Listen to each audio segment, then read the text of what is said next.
All right, so here we have a little tour of the ADALM SR1. That's the Analog Devices Active Learning Module Switching Regulator, Take 1. So this is a board that's intended to show off the operation of non-synchronous boost and non-synchronous buck converters, basically with all parameters adjustable as possible, so that you can really go in there and explore the different modes of operation and all that. So we'll only be operating things open loop today, and we are working on some closed loop experiments. So quick tour of the board. We've got input power for the experiment, output power, which you can leave disconnected because we've got an onboard bank of load resistors, anywhere from 6.25 ohms to 200 ohms, with enough power dissipation to handle the experiments we're doing, at least we hope. This is a USB power input for auxiliary power. So this powers the control circuitry and current sense amps, things of that nature. We've got adjustments for frequency, duty cycle, minimum on time, which we may or may not keep in the next revision if it's necessary. Peak current threshold, so this is for current mode operation, and the feedback voltage, so the voltage that the error amplifier uses as its reference can be adjusted as well. And we've got this thing metered up to a couple of digital voltmeters measuring the input and output voltage. And we've also got it connected to an ADALM 2000, or M2K for short. So this is our little multifunctional USB-based instrument that's pretty versatile. And we're using two of its features in this experiment. We are using its logic analyzer to measure the gate drive signal. So that allows us to go and, independent of anything that's going on in the power stage, we can look at the signal that's being sent to the gate drivers. And we are also using the clock signal. So every rising edge of the clock, we have that sent to the independent trigger input to the device. And that can be used to trigger either the logic analyzer or the analog oscilloscope. So with our analog inputs, we're measuring the switch node. So that's we're measuring the high side switch because we're configured for buck mode operation at the moment. And we are also measuring the output of the current sense amplifier. So that'll give us the ability to look at our switch node and our current sense amplifier and basically wiggle things around. So first thing though, let's fine-tune our frequency. So I've nominally set it to about 20 kilohertz. And the way we're going to fine-tune the frequency is in Scopy. So I've got the logic analyzer up and running. And super handy here is we'll turn on cursors. And if we turn on the cursors, that will give us the ability to set basically 50 microseconds. Set the cursors at about 50 microseconds between the rising edge of the clock and some other point in the future. And we can go in and independently adjust frequency. We need to go up a little bit here.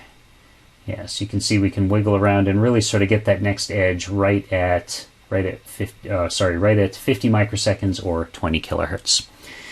And if we'd like to start out with a duty cycle of 25%, then we'll move the cursor down to, what is that? That's 12.5 microseconds. And we will set the duty cycle down to about 25%. And you can see that that is completely independent of frequency. So we've got those two guys totally independent here. And then let's go over to the oscilloscope. And I guess I'll point out one other thing here is that in triggering, we are using the external trigger rising edge, so that's independent of the signal itself. We're using the rising edge of the clock as the trigger signal, and the actual gate drive signal is what we're measuring here. And if we go to the oscilloscope, we see some wiggles here. And let's start ramping up our input voltage. And you'll notice that we see a red LED on the front there, and that is our input protection circuit. And so that circuit actually does not pass any power to the circuit, to our downstream circuitry, unless it's within a certain window. In this case, about 3 volts to 15 volts.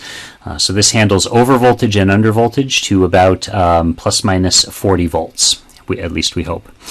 So let's ramp our input voltage up, up, up, and if you see our switch node there and our current sense waveforms, once we get up into, you can see that we're just sort of entering, we are still in discontinuous mode here.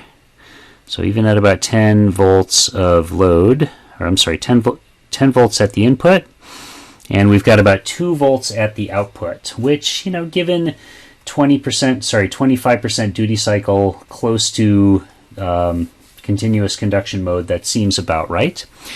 Let's now increase our duty cycle. So notice we're going from about 10 volts to 2 volts.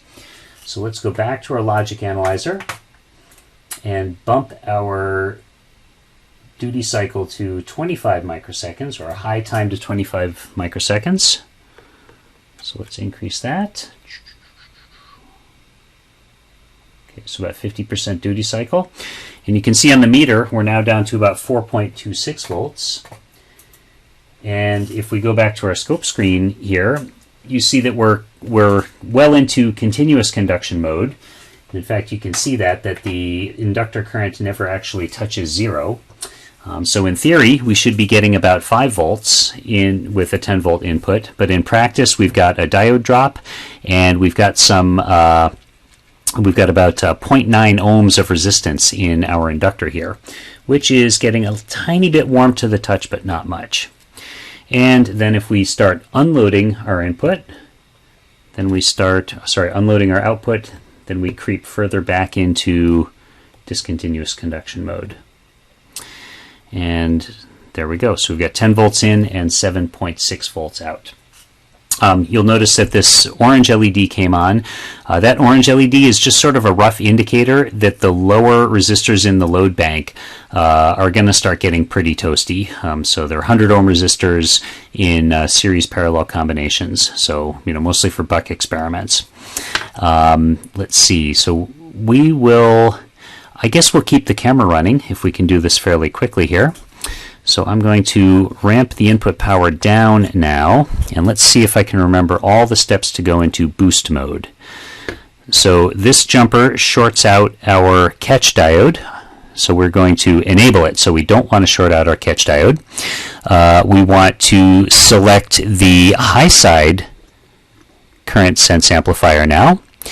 We want to select the boost MOSFET. And that is about it. And actually, the other thing we want to do is, instead of measuring the high side of the inductor, we are now switching the low side of the inductor. So there's our switch node.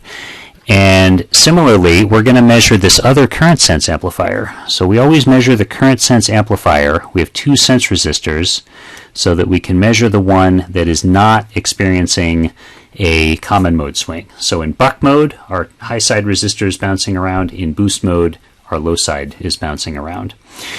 Okay, so hopefully with everything there, let's start ramping our input voltage back up again. Red LED, we're at about 50% duty cycle still.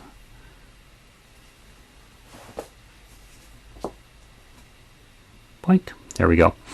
And we are boosting. So we've got about 3 volts in and about 6 volts out, which is pretty close, right? So let's bump up to 5 volts here. 6, 7, 8, 9, 5.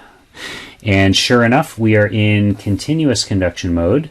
So we should get about, with a 50% duty cycle, we should get a boost of about 2x. But of course, we've got the catch diode and we've got parasitic resistances, so we're at about 9.2 volts. And let's unload our output a little bit and see if we can creep into, yeah, there we go. So now we're creeping into discontinuous conduction mode. And now we can go and drop the duty cycle down, back further down, and less boosting as we go down. And there's about that 7 volt threshold where our little warning light turns on. And let's see, let's tempt fate a little bit here and show off one other little protection feature we have on this board. In theory, if we unload our output entirely, then there's really nothing bounding its voltage. And so I'm going to pop this last resistor off, and in theory it should shoot up pretty high. 17, 18, oh, look, there we go. So this, we're actually actively monitoring the output voltage, and if it gets above about 20 volts, there's a little supervisor here that trips off and waits for about 2 seconds. And sure enough. This supervisor also measures the temperature of our load banks and the temperature of our inductor to see if they get too hot. And if so, it gives that same 2-second cool down period. The idea being it should never sit here and have the ability to cook itself. All right, I think that's about it for now.